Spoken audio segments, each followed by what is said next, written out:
Yeah, we're working. I think our compliance office is one of the better ones in the country. They're on top of it. They got an update from them 2 days ago, and we're still waiting. I mean, they're holding out hope. They think we can get them cleared, but we won't know till we find out. And there's no real time frame, so I don't know. I mean, not. We've got the close scrimmage this weekend. We've got the charity exhibition next Sunday. It'd be great if we could find something out here quick before we played in those, but I'm not anticipating him getting cleared this week, but I don't know. But no, we don't have an answer yet. Coach, over here to your left in the front row. Oh.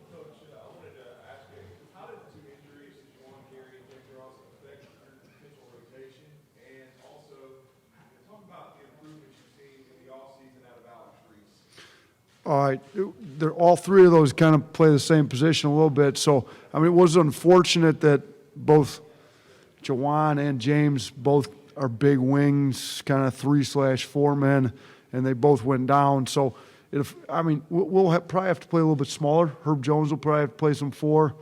Maybe you can go real small and put Petty down there. But Alex Reese is playing, would kind of led into your next one. Alex Reese has been playing great. He's got his body looking a lot better. He's shooting the ball pretty well. So he will play a lot of minutes at that 4 spot for us. And, you know, when he's not in there, we're going to have to probably play Herb there a lot. So, and Petty will have to play some. But, yeah, we're a little thin kind of at that spot, and we're just going to have to figure it out. And injuries are part of the game, and it's unfortunate that 2 guys at the same position went down for us in the preseason. But we'll figure it out.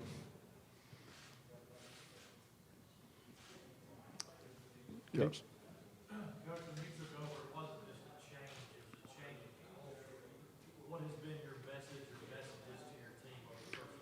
Yeah, I think we want to play faster. We played pretty fast at Buffalo. We led the country in transition points per game last year. So we talk a lot about effort, just give them max effort. And then I'm a big skill development guy. Just over 6 years ago, I was still coaching high school and big player development. So we're big on our guys getting in the gym. So we wanted to get that culture back where they actually enjoyed playing basketball again. I think that goes along with playing at the pace we play and get in the gym, develop their game. So that's really the whole spring and summer. We didn't really talk about much defense, and we talked about giving max effort, playing hard, and getting in the gym, working on your game, and just working on our offensive skill development. I think the guys have bought in. I think they enjoy being in the gym again, and we're loving play basketball again is where we wanted to get them to, and I think we've got that going. Now we got to get them to guard and a million other little things we're working on. But, yeah, I do think we've changed some of that part of the culture. Yes.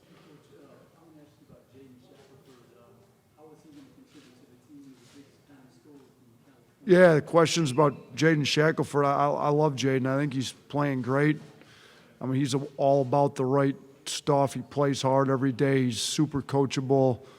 I've kind of made the statement before, but I think this is my 7th year in Division I basketball. He's as ready to play Division I basketball as any freshman I think I've ever coached. His body was ready. His dad's a personal trainer and did a great job getting him ready to play. And he's just I anticipate him being a major factor in what we do this year. And I love coaching the kid every day. He's just all about the right stuff. So he can make shots. He's a little bit of a combo guy. He's probably more 2 than he is combo, but he can definitely make shots, and he's aggressive, attacking. He's got a great body to be a good defensive player. You've got to get a little bit more disciplined on the defensive end, but that's to be said about every freshman in the country. So, no, he's going to play a big role in what we're doing this year. Coach, over here to your left, second row. Okay. Alex Reese might be one of your most dynamic offensive players. How do you kind of unlock his potential this season? Yeah, so Reese can really shoot, and he's been shooting the ball really well. I think he's had his 2 best practices since we've been here, the last 2 practices. He's starting to peak at the right time. In our system, I mean, he'll play some 4 and some 5 both. At the 5, he can really shoot and spread the floor out. When you go 5 out at the 4, he can shoot, but he can also post up, score a little bit inside. He's gotten his body in much better shape, so he can run up and down and play at the pace we'd like him to play at. So, defensively, has a little bit of struggles maybe at the 4, just with staying in front of some more athletic 4s, where maybe the 5 he's a little bit better defensively. But I think I think we can play him both ways and get a lot of mismatches, similar to the way we did with our bigs at Buffalo that could shoot the ball well. So I think he's going to be great in our system, and I think he's buying into what we're asking him to do, and he's playing well. So I mean, he's playing really well in practice right now. So I'm excited to see what he's going to do once we get out in the games. Coach, on the left in the back.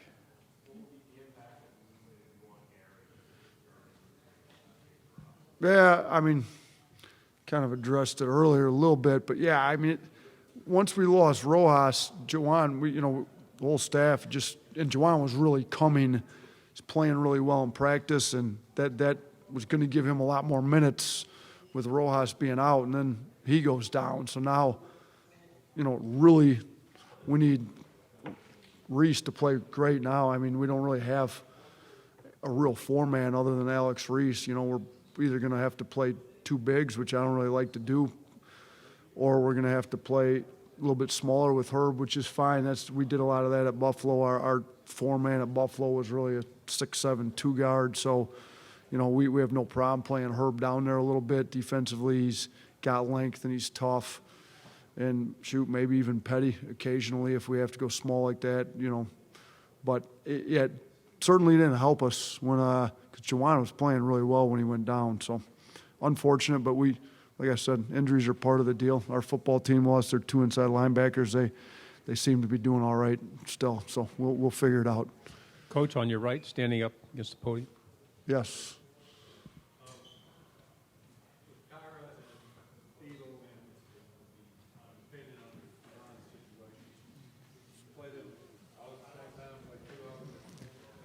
Yeah, it would be hard to play Kyra, Beadle, and Javon all three together. Maybe based on matchups you could get away with it, but those are three pretty small guards that go 1, 2, 3. I definitely think you can play two of the three together at any time you kind of want. Kyra's a little bit bigger for a point guard, so you could put him on a two guard, put Quinterly or Beadle on the point guard. But yeah, if we get Quinterly cleared, I would anticipate two of those three being out there quite a bit, just because they can all pass, dribble, and shoot, and they play really well with how we want to play offensively, all three of them. So, and then again, we're going to have to play smaller with Juwan and Rojas being out right now anyway, so that'll enable Herb and Petty to play a little bit more 3 and 4, kind of playing down a little bit. So.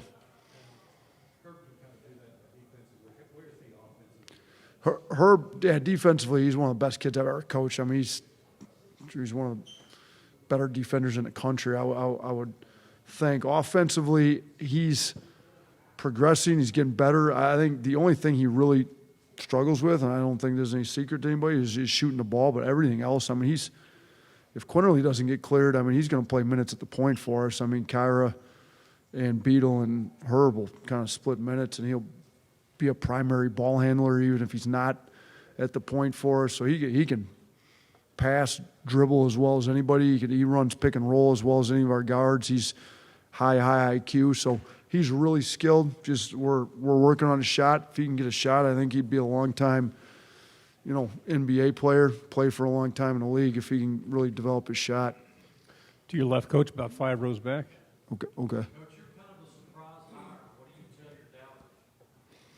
Listen, I was in high school just over 6 years ago.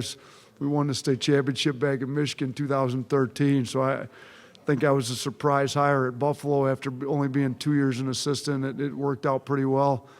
Look, surprised maybe because I lived up north my whole life. Now I'm down in the south in Alabama. As far as basketball stuff goes, I mean, what we did at Buffalo over the last 4 years, I thought was, it wasn't easy to do that at Buffalo where they'd never made a tournament before Coach Hurley took over when I came in with them. So I think basketball is basketball. We're coaching a style that kids want to play now, getting up and down. We were 4th in the country in offensive pace of play last year. Buffalo, we were top 5 in the country in scoring each of the last 2 years. So a lot of kids now, I mean, we've got athletes down here in the South, Alabama, in the general area that I think could play and be really good playing up-tempo the way we play. So I think we can fit our style to the way we can recruit here at Alabama, or to the kids that we can recruit here. And shoot, we got to win games, obviously, and we did that at Buffalo. I think we can do that here. We got to get the guys to buy into playing both sides of the ball. But I'm looking forward to it. I haven't lost a game yet here at Alabama, so we'll see if they're as excited in March as they are now. But I think our guys are progressing. They're getting better. So I think we'll surprise a few people. Coach, to your right, third row. Coach, can you update us on the health status and whether Beagle is clear to go full bore now? He's getting close. He's probably 2 weeks away from getting 100% cleared. I would say he's probably between 50 to 75% of the drills in practice. The trainer, he hasn't gotten full clearance to go in everything. He's not going to be cleared to play in our first kind of closed scrimmage. I believe he'll be able to play some on a limited minutes basis in that charity exhibition against Georgia Tech, and then hopefully by game one he's cleared to do whatever we need him to do, play as many minutes as we hope. So if everything progresses as it's been and as we anticipate, I think he'll be full bore ready to go in game one. Coach, middle section, second row. Playing Georgia Tech in an exhibition, how can that be different in terms of helping the team as opposed to playing an exhibition against a team you're like that? Yeah, so great question, Jerry. There's a lot of different philosophies with what you do with the scrimmages and the exhibitions. I've always liked to do one of each. That way you can play another Division I school that you're fairly similar to, and then you also get the exhibition, which has to be against a non-Division I unless you do this new deal they've got going with the charity things now. So I think you kind of get the best of both worlds now. So we're going to do a close scrimmage against a Division I that challenges you. As a matter of fact, we're bringing the same one in that drilled Alabama last year. I kind of want to see if our guys have some little pride in them. The private closed scrimmage got leaked to the media right after it was over because it didn't go Alabama's way. went the wrong way pretty bad. So I'm bringing the same team back in. We'll have that. But then the Georgia Tech one, you get another Power 5 quality high major school to come in and do an exhibition before they actually count. So you get to play in front of fans. It's homecoming weekend. Hopefully we can get a lot of fans to stick around on the Sunday after the football game's done Saturday night and come in and watch us play. So we'll have a decent crowd, I'm hoping, and then get all the kind of nerves out. Get even the returners haven't played with us yet, so we'll kind of get all that out of the system before we actually play a real game that counts on the record. So I think it's a win-win bringing them in. It was great that Coach Passner agreed to do it, and I think it'll be profitable for both of us and Georgia Tech. To your left, Coach, front row. Howard Lewis is one of your probably first big recruits. What do you expect from him as he beefed up a little bit? He has. He's putting some weight on. He's continuing to put weight on. He's weighing in. We get weekly updates on where he's at. I think that's one of his, he's good enough. He should be playing in the NBA, whether it's after this year, after 2 years, whatever it is. We're trying to get him there. He's trying to get himself there. That's one of the things that we had a couple scouts in today to watch practice. He's got to get a little stronger. He's got to get better on defense. He knows it. So he's working on putting weight on. And yeah, he wasn't actually my recruit out of high school, but he was maybe one of our biggest recruits, getting him to stay and come out of the transfer portal. And him trying to play in the NBA is a big part of that, because if he had transferred, he had to sit a year. And I think he's good enough. If he does what we want him to do, he might have a chance to go after this year. And that's what he's shooting for. That's his goal. That's what we're trying to help him get to. If he does, if he's guaranteed to go in the first round and he leaves after this year, that means he had a great year, and we're all better off for it. So all of that's kind of coming into play. He's good. Offensively, he's really, really talented. So we're trying to get him a lot better on the defensive end and kind of get his body bulked up, like you said. Time for two questions. The first over here on your left, Coach. John Petty, when he's on, looks like one of the best players in the country. But when he's off, he's really off. What needs to be done to get that consistency from Petty? Yeah, was that were you at the Tennessee game last year? Was that when he had 30, whatever he had? Yeah, so yeah, he looks like he's first team all SEC against Tennessee, and then he was a little bit, and I've been meeting with, we only have one senior on a team, Beetle Bolden, the grad transfer. This is his first year here.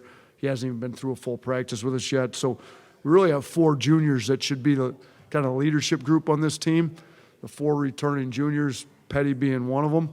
So I've been meeting with those 4 guys, kind of set up weekly meetings. So we had a meeting last Friday with them, and that was the thing we talked about, is consistency. How does a team that was able to beat Kentucky in game 1 last year, not finish better than what we did in the SEC last year? If you're able to beat Kentucky, you should probably be finishing a little bit higher than what we finished. And, John's consistency, playing like he did against Tennessee, and then having other games where he's almost non-existent. So the thing we talked about is you got to have consistency in practice before you're going to have consistency in the games. So we can't have a practice where we're not giving max effort, because then you can do the same thing in the games. You're going to play great, and then you're not going to play great. If you just make it who you are and your whole being is just, when I step on the basketball floor, I'm giving everything I have and I'm giving max effort. And then our thing is, let's worry about the stuff we can control. You can't always control whether a shot goes in or not. I mean, you can get in the gym and work on it, but you can control your effort on the glass. You can control your effort on defense. You can control all those little things. And so today, Petty led the team in rebounding in practice today, and he's getting a lot better at giving us max effort every single day in practice and controlling what he can control and taking good shots. I think that's part of the problem too with some of these guys is, they're a little up and down with their confidence, but some of that shot selection, you take a few bad shots, you miss them. Now all of a sudden you're 0 for 4.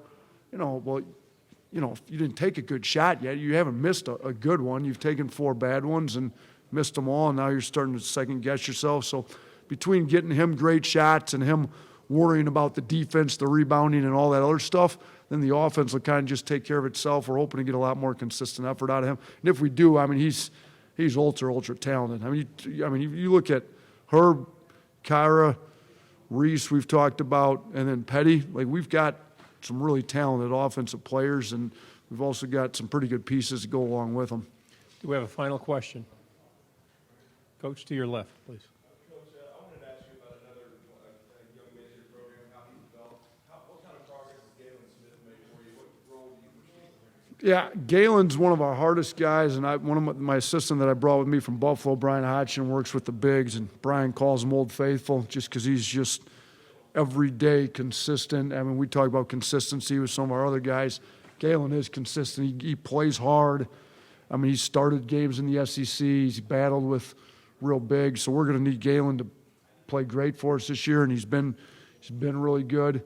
He's not, nobody's going to tell him he's great offensive, skilled big, but he brings what it takes to win games. He plays defense, he rebounds, he talks, he can do that stuff, and he can score the ball in the right situations, and hopefully we put him in better situations to where he can use what he gives us and help us out offensively too. So, no, he's going to be a big part in what we do. He'll probably start at the 5 for us, to be honest with you, if things continue to progress like they are, and I'm anticipating him. And then the other kid, Javian Davis, that redshirted last year, has been progressing. He's lost 50 pounds since he's been in Alabama. He's lost over 30 since we got there, so he's coming along well too. So we got some options in the interior to play a little bit different styles in there. All right, Coach, thanks very much. All right, thanks. Appreciate it.